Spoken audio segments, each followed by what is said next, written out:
Hello guys, आज हम पढ़ेंगे एंडोमेट्रियल कैंसर। एंडोमेट्रियल कैंसर कैसे होता है? जो यूट्रस के अंदर जो एंडोमेट्रियम होती है उसके अंदर जो सेल्स होते हैं उनकी क्या हो जाती है, अनकंट्रोल ग्रोथ हो जाती है, जिसकी वजह से क्या हो जाती है, एंडोमेट्रियल ट्यूमर हो जाती है। तो जो एंडोमेट्रियल कैंसर होता है वो क्या होता है, एक एस्ट्रोजन डिपेंडेंट ट्यूमर होता है। एस्ट्रोजन डिपेंडेंट क्यों? जैसे बॉडी के अंदर एस्ट्रोजन बढ़ जाता है उसकी वजह से क्या होता है, जो एंडोमेट्रियल के जो सेल्स होते हैं वो क्या हो जाते हैं, अनकंट्रोल ग्रोथ करते हैं, जिसकी वजह से क्या हो जाता है, एंडोमेट्रियल ट्यूमर हो जाती है।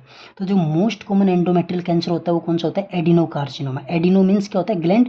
तो जो एंडोमेट्रियम है वो एक क्या है, ग्लैंडुलर टिश्यू है। इसी वजह से जो मोस्ट कॉमन एंडोमेट्रियल कैंसर कौन सा होता है, एडिनोकार्सिनोमा। मोस्ट मैलिग्नेंट ट्यूमर कौन सी होती है, जो सबसे ज़्यादा डेंजर होती है, वो होती है क्लियर सेल कार्सिनोमा और papillary serous tumour. Endometrial cancer की जो मोस्ट कॉमन एज होती है वो होती है 50 to 70 ईयर्स। और जो मोस्ट कॉमन कंप्लेंट होती है जिस फीमेल को जो एंडोमेट्रियल कैंसर होता है, तो उसके अंदर जो मोस्ट कॉमन कंप्लेंट क्या होती है, post menopausal bleeding. Means menopause के बाद में बहुत ज़्यादा एबनॉर्मल यूट्राइन ब्लीडिंग होना। ठीक है। तो जो most common route of spread means जो एंडोमेट्रियल कैंसर है वो कैसे फैलता है, डायरेक्ट फैलता है। मीन्स जो यूट्रस के आसपास जो टिश्यू होते हैं उनमें डायरेक्ट फैलता है या फिर लिम्फेटिक लिम्फ नोड से फैलता है। रिस्क फैक्टर्स की बात करें तो जो रिस्क फैक्टर होता है वो क्या होता है, जेनेटिक्स की वजह से भी ये एंडोमेट्रियल कैंसर होता है। जैसे लिंक सिंड्रोम, BRCA1 और 2 म्यूटेशन हो गया, काउडन सिंड्रोम हो गया। ठीक है। हाइपरटेंशन भी एक रिस्क फैक्टर है। ओबेसिटी, ओबेसिटी क्यों है, क्योंकि वो एस्ट्रोजन एक्सप्लोर उसमें ज़्यादा होता है। ठीक है। लेट मेनोपोज या अर्ली मेनोपोज में भी क्या होता है, एस्ट्रोजन एक्सप्लोर ज़्यादा होता है। ठीक है। डायबिटीज़ भी रिस्क फैक्टर है। नलीपेराइटी हो गया, टेमोक्सिफेन, टेमोक्सिफेन हम कम देते हैं, ब्रेस्ट कैंसर में देते हैं। तो अगर फीमेल इसको लंबे समय तक यूज़ करती है तो उसमें एंडोमेट्रियल कैंसर होने के ज़्यादा रिस्क होते हैं। ठीक है। अब बात करते हैं स्टेजिंग की। तो इसमें 4 स्टेज होते हैं। सबसे फर्स्ट स्टेज में क्या होता है, जो कैंसर है वो लिमिटेड टू यूट्रस में रहता है। ठीक है। 1A का मतलब होता है less than 50% of myometrium involvement, और 1B का मतलब होता है मोर देन 50% मायोमेट्रियम इन्वॉल्वमेंट। ठीक है। स्टेज 2 में जो क्या होता है, जो कैंसर होता है यूट्रस से सर्विक्स तक चला जाता है। ठीक है। तो सर्विक्स इन्वॉल्वमेंट होता है। ठीक है। स्टेज 3 में क्या होता है, स्टेज 3 के 3 पार्ट्स होते हैं, 3A 3B 3C। 3A means serosa या फिर एडिनेक्सा इन्वॉल्वमेंट, मीन्स सिरोसा तक चला जाता है जो कैंसर होता है। ठीक है। या फिर एडिनेक्सा इन्वॉल्वमेंट मीन्स जो आसपास जो टिश्यू होते हैं उनके पास चले जा उनके अंदर स्प्रेड हो जाता है, जैसे फेलोपियन ट्यूब वगैरह हो गई। ठीक है। ओवरी वगैरह इन सब में। 3B का मतलब होता है वेजाइना। ठीक है। वेजाइना फिर पैरामेट्रियम इन्वॉल्वमेंट मीन्स जो कैंसर होता है यूट्रस से सर्विक्स, सर्विक्स से वेजाइना तक चला जाता है। पैरामेट्रियम इन्वॉल्वमेंट मीन्स आसपास की जो भी टिश्यू वगैरह होता है उनमें स्प्रेड हो जाता है। 3C का मतलब होता है लिम्फ नोड इन्वॉल्वमेंट। अगर पेल्विक लिम्फ नोड इन्वॉल्वमेंट है तो 3C1 कहते हैं उसको, या फिर पैरा आयोटिक मीन्स जो आयोटा के आसपास लिम्फ नोड इन्वॉल्वमेंट है तो उसको हम कहते हैं 3C2।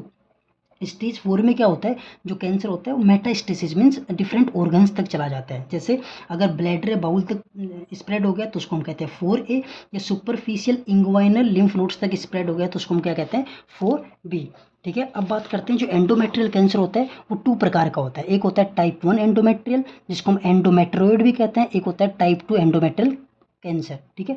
जो टाइप 1 होता है उसमें क्या होता है, जो एडिनोकार्सिनोमा ग्रेड 1 और 2 को हम क्या कहते हैं, टाइप 1, और adenocarcinoma grade 3, clear cell carcinoma और पेपिलरी सीरस कार्सिनोमा, इसको हम कहते हैं टाइप 2 एंडोमेट्रियल कैंसर। ठीक है। जो टाइप 2 होता है उसका पुअर प्रोग्नोसिस होता है और टाइप 1 का गुड प्रोग्नोसिस होता है। अब बात करते हैं मैनेजमेंट की। तो मैनेजमेंट में हम सबसे पहले करते हैं surgery plus lymph node dissection. ठीक है। अगर स्टेज 1 है तो उसमें हम करते हैं total abdominal hysterectomy plus bilateral salpingo oophorectomy. इसमें हम क्या करते हैं, यूट्रस और फेलोपियन ट्यूब्स को जहाँ तक कैंसर है उसको हम रिमूव कर देते हैं। ठीक है।